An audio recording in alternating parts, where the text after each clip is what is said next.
Vamos então para a nossa terceira palestra, que é a palestra sobre impressora 3D e suas tecnologias. Ela vai ser realizada pelo Felipe Alexandre Monteiro. Ele é engenheiro mecânico formado pela Universidade Católica Dom Bosco e está realizando seu mestrado em engenharia elétrica na linha de computação flexível em impressora 3D. Ele é membro da I3E, também do ramo estudantil da UFMS e do capítulo da PELS. Boa noite, Pode pessoal. começar. Opa, obrigado, Inês, por fazer a apresentação. Tá? Vou começar a pegar a tela aqui de apresentação.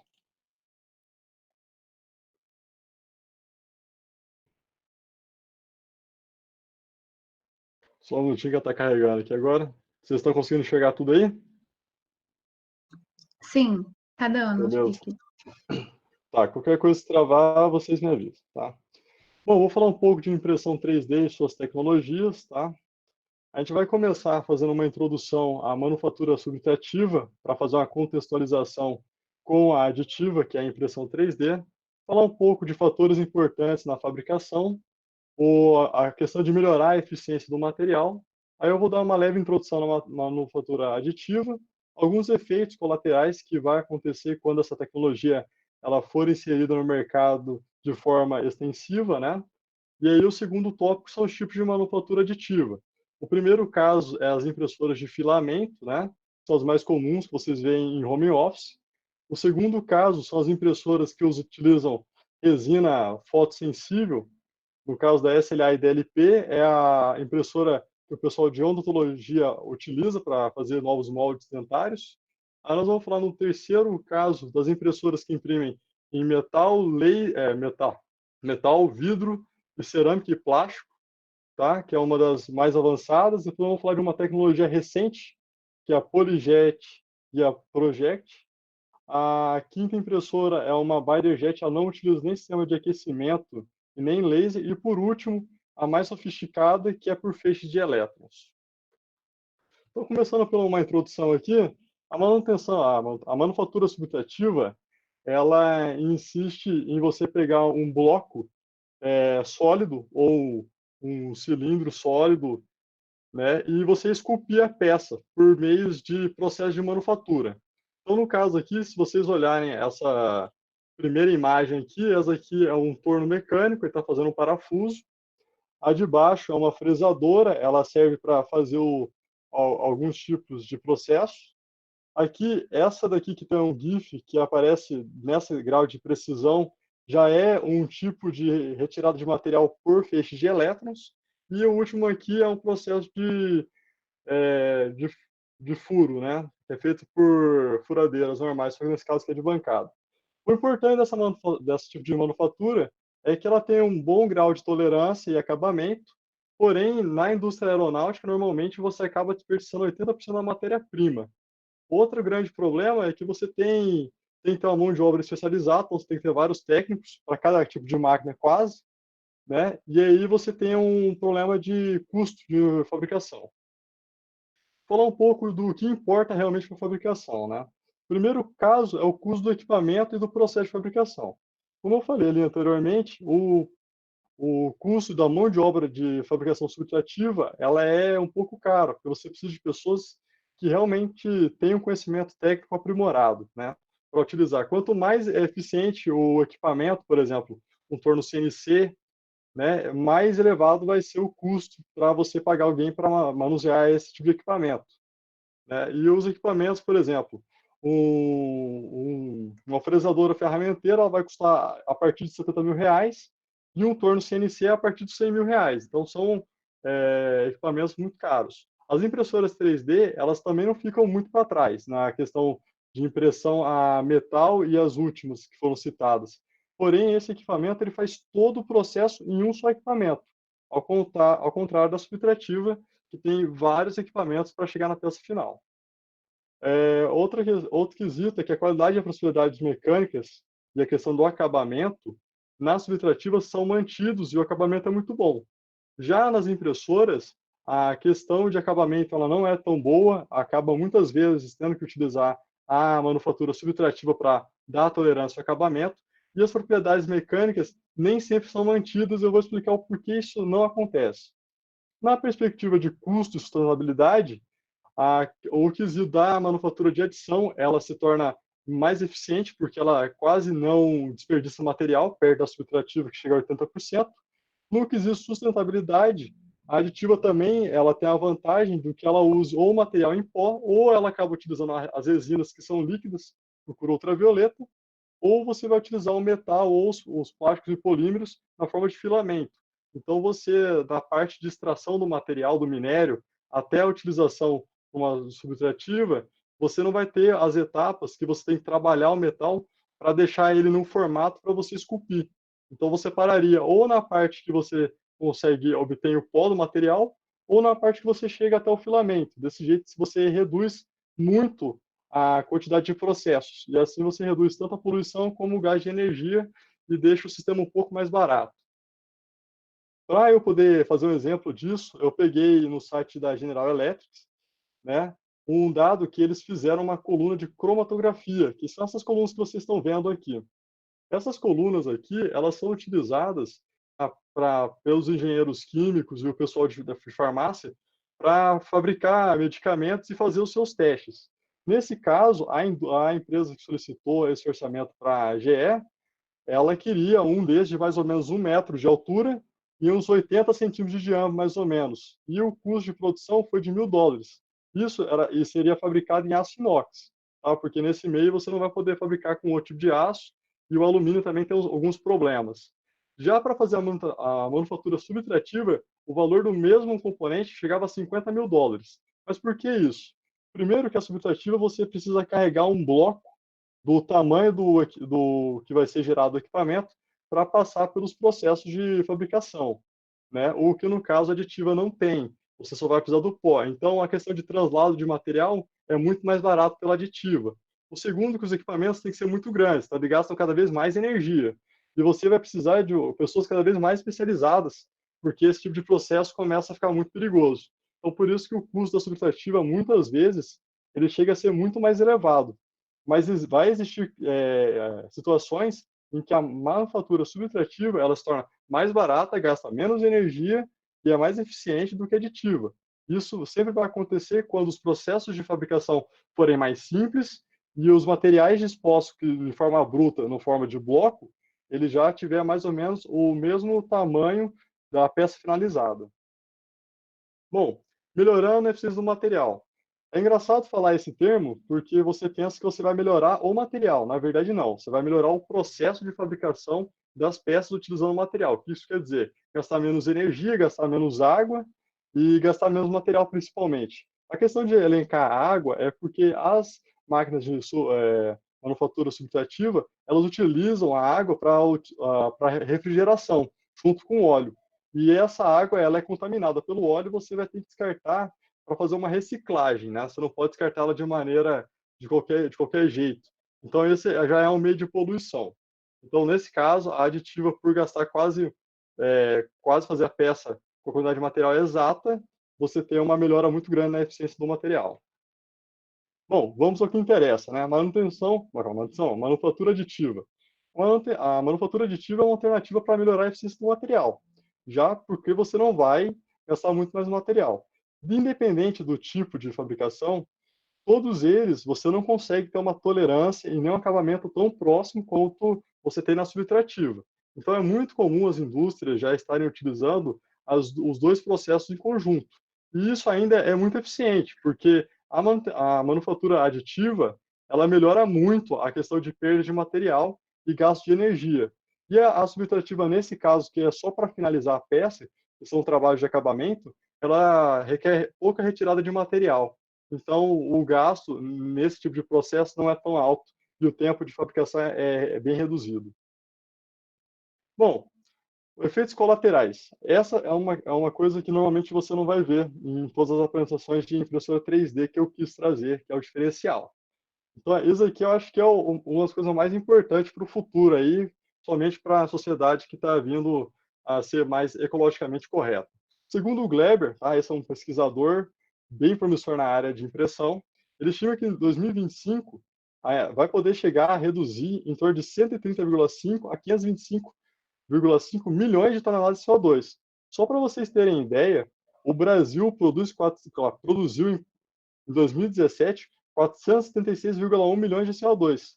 Se a estimativa dele estiver correta e chegar perto dos 500 milhões de toneladas, é como se você eliminasse todo o carbono que o Brasil deixou de fabricar. Eu coloquei o Brasil para então uma comparação mais próxima, mas a China ela é muito mais abrangente, né? Ela produz 9,8 bilhões de CO2. Então, para a China não é tão grande assim isso, tá? No quesito energia, ele estima que de 2,54 a 9,30 quintilhões de joules serão não gastos, né?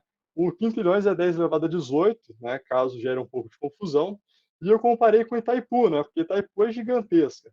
Então a gente pegou a maior produção da Itaipu, que foi em 2016, foi uma época boa de chuva, e chegou a 103,9 terawatts por hora anual, tá? Esse é o ano todo, o quanto ela conseguiu gerar. E aí, fazendo a conversão para joules, eu cheguei que ela só conseguiu gerar 0,371 quintilhões. Se a gente for olhar o quanto que vai reduzir, é como se a redução fosse igual a 6,84 vezes o que a Itaipu conseguiu gerar em 2016. Então, assim, é um número estrondoso a quantidade de redução de energia. Outras coisas que vão ter como efeito colaterais é o quesito armazenamento, transporte e resíduos. O armazenamento é porque a gente não vai mais armazenar tantos tipos diferentes de materiais na forma bruta, né? Na forma de lingote, na forma de chapa, na forma de cilindros, né? Para conseguir fazer a manutenção subtrativa. Então, isso já é um ganho. Na questão do transporte, a gente vai conseguir fazer o transporte de matéria-prima em pó ou em filamento muito mais versátil. Você vai conseguir fazer o transporte por meio de avião e não apenas só de navio em alguns casos, né? E no quesito resíduos, de reduzir os resíduos, quer dizer que vai gastar bem menos material, desperdiçar o material, né, como a subtrativa. Algumas limitações, porque nem tudo é um mar de rosas, né? É que a impressora 3D ela não consegue produzir em qualquer material como a subtrativa. A subtrativa você precisaria só que o material fosse sólido e desse para fazer a retirada. E aí você já conseguiria trabalhar com qualquer material que você desejasse. Já na aditiva não é bem assim. Você vai precisar fazer um trabalho ou vai ter que criar uma nova impressora para aquele tipo de material. E o tempo de fabricação também, ele nem sempre ganha da subtrativa, né? Porque ele faz desde o zero a peça. Ele ganha muito quando a complexidade da peça é muito elevada, principalmente quando você tem muita geometria interna, tudo bem?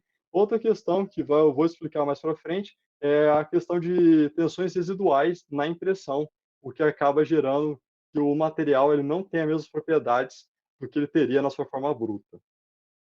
Então, sem mais delongas, vamos começar aqui com os tipos de manufatura aditiva. A primeira é a mais conhecida, que tem home office, que é de filamento, né? Você tem a FFS, que é Fused Filament Fabrication, ou a FDM, que é Fused Deposition Molding. As duas é a mesma impressora. A única diferença é que a FDM ela é marca registrada. Então, você não vai ver nenhum projeto open source com o nome FDM, porque as empresas elas possuem o nome, tudo bem? Se vocês verem aqui a figura à esquerda, essa aqui tem em verde, a primeira coisa que nós vemos aqui é essa base de impressão. Ela pode ou não ser aquecida, normalmente é feita de alumínio. Nós temos aqui as camadas de deposição. Essas camadas, normalmente, elas são impressas da direita para a esquerda, né? Elas podem também ser impressas de para frente e para trás, aqui sem problema nenhum, ou elas podem chegar a ser impressas em ambos os sentidos. Aqui nós temos o bico e o extrusor.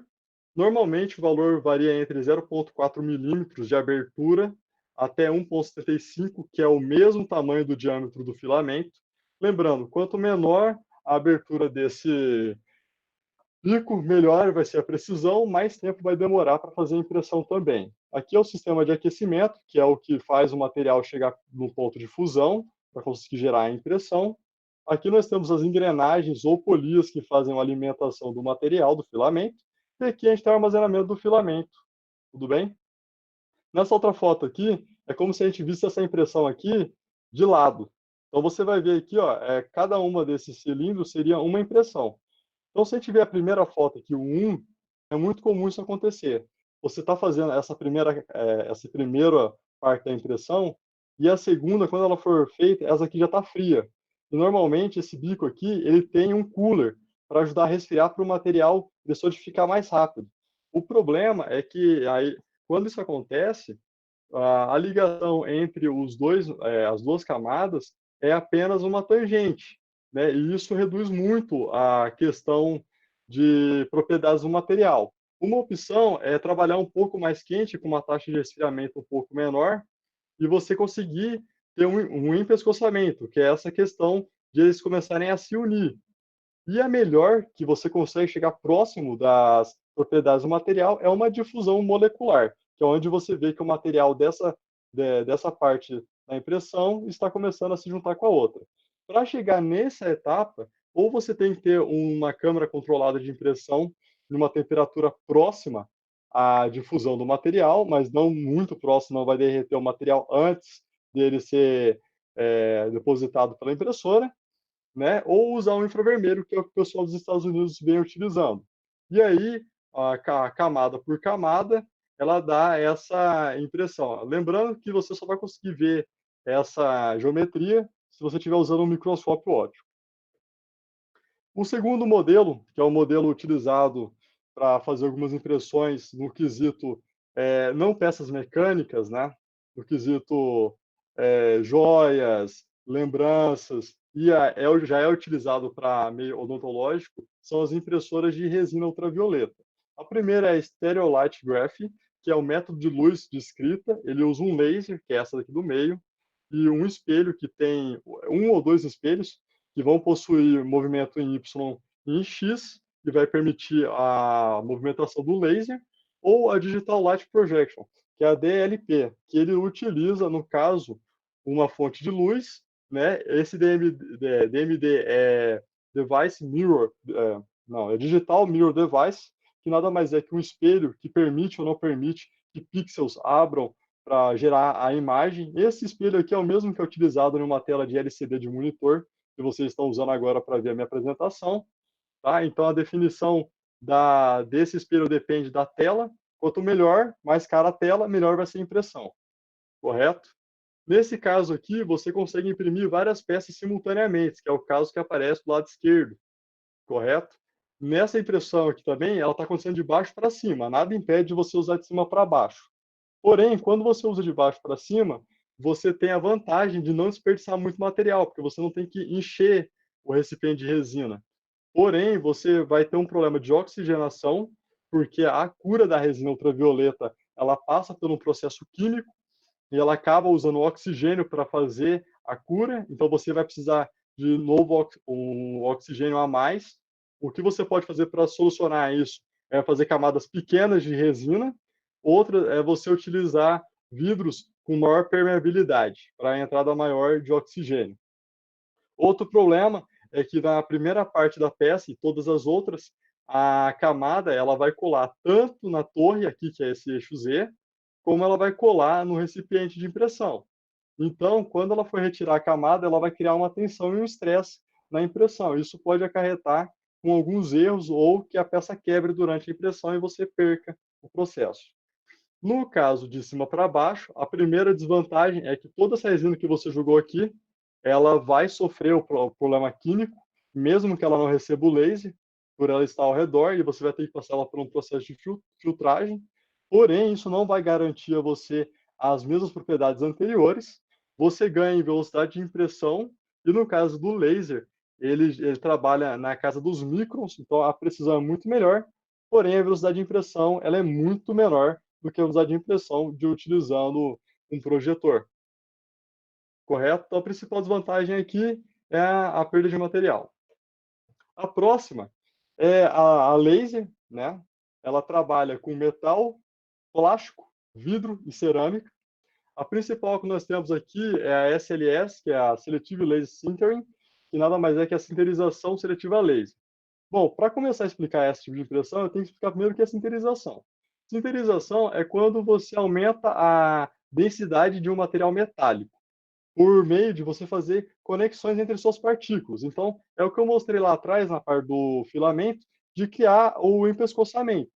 O SLS, que é a sinterização pura, só ocorre quando você não faz o derretimento completo do material. Então, quer dizer, você trabalha entre a temperatura média, claro, é metade da temperatura de fusão do material, ou próximo da fusão, e não permite que a partícula ela derreta. Ela vai apenas grudar uma na outra.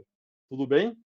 A seletiva por derretimento, seletiva por laser, que é a Selective Laser Melting, que é a SLM, ela é a mesma impressora da SLS, só que o laser já trabalha ou na temperatura de fusão ou superior e ela faz o derretimento. Outro nome que é dado para a SLM é a Direct Metal Laser Sintering, que é a DMLS, que nada mais é que está indicando que ele vai fazer a sintetização direta. A sintetização, ela pode ser levada até o contexto que você vai fazer a fundição por completo. Então, por isso que ela recebe o nome de sintetização. Além de você poder fazer ela apenas com metal e não derreter, você também tem a sintetização por assistida líquida, que é quando você adiciona um aglomerante no metal para melhorar a difusão de temperatura, para você trabalhar metais com temperaturas maiores, igual ao titânio. Né? A SLM ou a DMLS, ela não tem esse problema, ela já trabalha acima, né?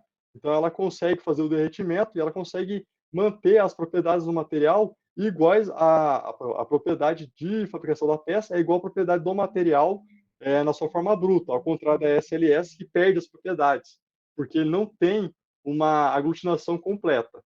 Na SLS, o produto final ele fica muito poroso. Então, muitas vezes, ele é passado por um processo de subtração de material para dar o acabamento. Em muitos casos, após a fabricação da peça, ela é colocada em um forno na mesma temperatura de sinterização para aumentar a sinterização e assim melhorar a qualidade as propriedades mecânicas da peça finalizada, né? E no caso da SLM, ela perde um pouco em termos de precisão e tolerância finais, porque como ela derrete o material e você só tem pó ao lado, esse material derretido ele tende a ocupar todos os vazios possíveis. Então você não consegue garantir a tolerância e o acabamento. Porém, no quesito de acabamento, de propriedades mecânicas, ele não precisa de nenhum outro processo a não ser a retirada de excesso para dar a tolerância correta da peça. A próxima impressora, ela é a PolyJet ou a ProJet. Essa impressora aqui, ela é bem próxima às nossas impressoras de tinta, né? Aqui ela é a torre dela do jeito normal, né? Do jeito que teria numa máquina, e aqui é o esquemático dela. Como é que ela funciona? Ela contém duas luzes ultravioleta, tudo bem? Ela contém os acumuladores aqui, que são os armazenadores de resina, e aqui essas bolinhas representariam os bicos injetores.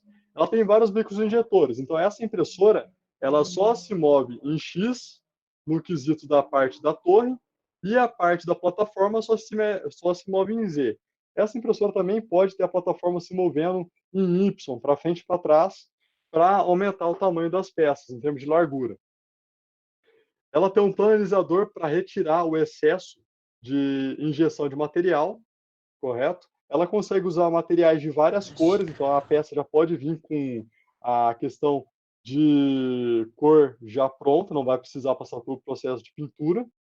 O acabamento dela é muito, muito bom, na casa de 70 microns, quando você fala no eixo Z, e de 5 microns, onde tem o material de suporte, que é o que diferencia a PolyJet da Project. A PolyJet utiliza um material de suporte, é uma resina que ela é solúvel em água. Então, quer dizer, eles pegam essa peça depois de fazer o processo e jogam em um balde de água e retiram toda a água e depois eles só lavam a peça. Tudo bem? E na Project eles usam uma cera, aí tem que fazer uma retirada por outros tipos de solvente. Então, como que ela funciona? Primeiramente, ela vai passar o material de suporte, fazendo sempre esse movimento. Então, você vai ter, primeiramente, a deposição de material, o planilizador para retirar o excesso e o laser, por isso que é um laser de cada lado. No momento que ela estiver vindo da esquerda para a direita, o laser que vai ser acionado vai ser esse. No momento que ela estiver indo da esquerda para a direita, o laser que vai ser acionado é esse. E o planilizador, ele sempre passa antes da luz ultravioleta. O problema se dá com o planilizador nessas partes laterais aqui, porque ele normalmente acaba carregando um pouco de material, ou do suporte do material para o material de construção, ou do material de construção para o suporte, dependendo da direção que está imprimindo. e com isso há uma redução do acabamento lateral. Tudo bem? E essa impressora ela não tem desperdício de material, porque no caso ela fabrica peças plásticas, ela consegue fabricar peças flexíveis de borracha e o acabamento normalmente é muito bom, você não vai precisar de um acabamento muito melhor do que isso. A próxima impressora, ela é uma impressora muito interessante. Ela não utiliza laser, ela não utiliza câmara de aquecimento, como as outras poderiam utilizar. Ela só utiliza um pistão que eleva a quantidade de material para fazer alimentação. Ela tem um rolo para fazer a alimentação. Ela tem o pistão de fabricação, que ele vai descer conforme for aglutinando. E ela utiliza um aglomerante. Essa impressora, normalmente, ela trabalha com metais ou com materiais que possuem um aglomerante já. O interessante dessa impressora é que você pode imprimir colorido só trocando o aglomerante, então você não tem muito problema com essa questão de tonalidade, se você desejar a tonalidade já acabada na peça. O acabamento dela varia com a granulatura do pó, quer dizer, o tamanho das partículas de pó. Normalmente ela trabalha com um pó muito fino, na casa de 7 a 70 microns. Então esse pó, para a característica humana, ele é tóxico. Tá? Então, esse já é um dos problemas. O segundo problema é que o aglutinante ele é orgânico e ele também é tóxico ao ser humano. Então, ele causa náuseas e mal-estar. Então, essa impressora aqui, você não consegue trabalhar no laboratório fechado. Você precisa, mesmo que você tenha sistemas de retirada de ar e tratamento, na hora que você tem que alimentar ela com material e colocar os aglomerantes, ela acaba gerando isso na pessoa e é muito fácil ela aumentar os níveis de insaturação de partículas no ambiente de trabalho. Então, ela é muito tóxica ao ser humano. Na GIF aqui, você tem uma apresentação da deposição do pó. Logo depois vem o aglomerante, né, formando as camadas. O aglomerante é o que vai fazer a peça ficar unida. E aí, assim vai ser feito camada por camada. A próxima impressora, e a impressora mais sofisticada até agora, ela utiliza feixe de elétrons, o que tem uma densidade de potência muito mais elevada do que uma laser. Uma laser, normalmente, ela está na casa de 200 watts, e é um laser de CO2. Essa daqui já está na casa dos 10 megawatts de potência. O feixe de laser ele é muito mais concentrado e muito mais fino do que o feixe de elétrons, desculpa, do que um feixe de laser. Então a precisão é muito maior. Em alguns casos ainda precisa de um acabamento por manutenção subtrativa. Ela consegue fazer uma fusão melhor do que as impressoras de fusão para a sua maior densidade de potência. Inclusive, ela consegue fazer molibdilênio, que no caso ele se funde a 3.400 graus Celsius, se não estou enganado. Mas essa tecnologia aqui ela já é utilizada na engenharia mecânica no processo de soldagem, né? Tanto que já existem mais de 500 de feixe de elétrons para solda. Ela consegue soldar 250 milímetros de aço sólido ou 500 milímetros de alumínio de uma só vez, entendeu? O que nenhum outro processo de soldagem é capaz de fazer. Bom, chegando nessa impressão aqui, a gente viu que nem todas as impressoras são perfeitas, né? Ainda tem muito a melhorar nesse quesito, mas é o futuro e é muito bom pelo quesito de ecologia, né? De tempo e de você poder fabricar sua própria peça em casa, em muitos casos, e não depender de uma mão de obra que hoje é cara, que é a da fabricação. Se você já tentou fabricar alguma peça em metal em qualquer cidade, o trabalho de tornearia ele não é um trabalho barato, devido à necessidade de um técnico para operar a máquina e os equipamentos. E esse tipo de manufatura ele já vem sendo trabalhado em open sources, né, projetos de fonte aberta, e você já consegue hoje comprar algumas impressoras em torno de 2 a 4 mil, que é as impressoras de filamento e as impressoras já com resina fotossensível. Bom, então é isso que eu queria apresentar para vocês por enquanto. Eu não tive 20 minutos de apresentação, eu acredito que eu tenha passado do tempo, né? Então não deu para melhorar, fazer uma apresentação mais detalhada de cada impressora. Se caso vocês gostaram da apresentação e quiserem ver uma apresentação mais detalhada, eu vou fazer uma outra palestra no dia 9/4, pela PELS, às 17h30. Vai ser passado pelo Instagram da PELS, que o Thiago já deve ter mostrado aí, passado o link. E é isso, agradeço muito a presença de todos. Se vocês tiverem alguma dúvida, né, estou aberto às perguntas agora. Obrigada, Felipe. Foi bastante interessante a apresentação. Obrigado. Confesso que até eu tinha uma dúvida em relação à parte de como que era feita o aquecimento dos filamentos, né, e a fusão deles. Foi bastante explicativo. Deixa eu só olhar as perguntas. Eu tô bem que tem aqui, né, pelo jeito aqui. Então, os colegas meus aqui, só É, pior. o Jazzy está perguntando em relação às peças, quanto à durabilidade delas, se você pode falar um pouquinho das peças da impressão. Então, a experiência que eu tive na faculdade com uma de filamento não era muito bom na época, né? Era uma impressora de fonte aberta. Ela durava mais ou menos 1 mês a 2, dependendo de quanto esforço você exigia da peça. Hoje em dia, com essa questão de ter um aquecimento ou uma câmara para aquecimento da impressão e melhorando a sinterização na parte dos filamentos plásticos e polímeros, você já está com a qualidade muito melhor. No quesito de impressão a metal, não. Na SLM você já tem as propriedades do metal, se não iguais à da peça bruta, muito parecidos. Então essa daí você já consegue uma boa confiabilidade. E, espera só um Vi pouquinho. uma aqui que tinha uma NBR aqui, é do José Martins aqui. O Jazz, ele tinha perguntado se é possível ter uma peça durável e resistente, por exemplo. Isso, você consegue obter, mas vai depender de qual impressora está sendo utilizada, né? A marca aqui é o que dita a qualidade da peça. Então, no caso, você não tem nenhuma norma que dite sobre como tem que ser feito. As últimas pesquisas, que normalmente estão sendo feitas todas na China, eles inserem um sistema de infravermelho, no caso da de filamento, para manter o filamento aquecido e melhorar a dissolução. No caso das fotossensíveis, ela já não tem esse problema, ela já tem uma dissolução molecular melhor da que a filamento. E as metais, elas conseguem sim ter, a não ser a dessinterização. A dessinterização simples, que ela só faz a conexão das moléculas de metal ou de vidro, entre outras, ela não consegue manter as propriedades exatas. Mas se você fizer um pós-trabalho de aquecimento térmico por um determinado tempo, você consegue chegar bem próximo das propriedades iniciais do material. Então, sim, dá para ter. Só que você vai ter que descobrir se o seu fabricante, o cara que vai imprimir para você, ele tem esse conhecimento e se o maquinário dele consegue prover isso, entendeu? O José está perguntando se tem alguma norma para impressão 3D no Brasil, ou alguma legislação, ou algum laboratório de referência aqui no Mato Grosso do Sul ou no Brasil.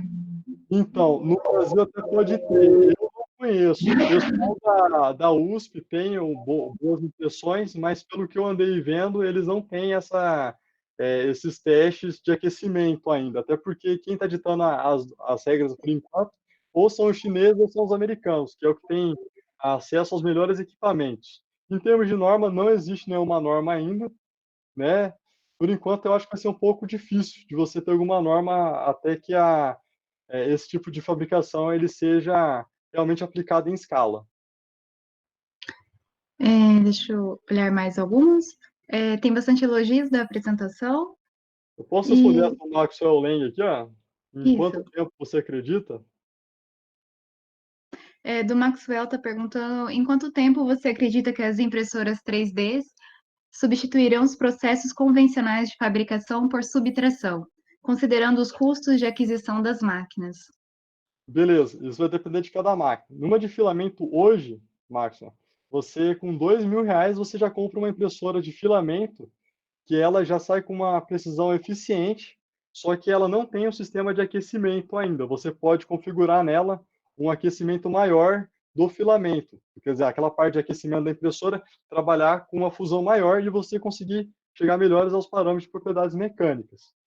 No quesito das outras impressoras, tanto a fotossensível já é um pouco melhor, mas ela não é muito indicada para peças mecânicas, porque não existe um estudo em larga escala das propriedades mecânicas, apesar que já tem algumas resinas prontas, né?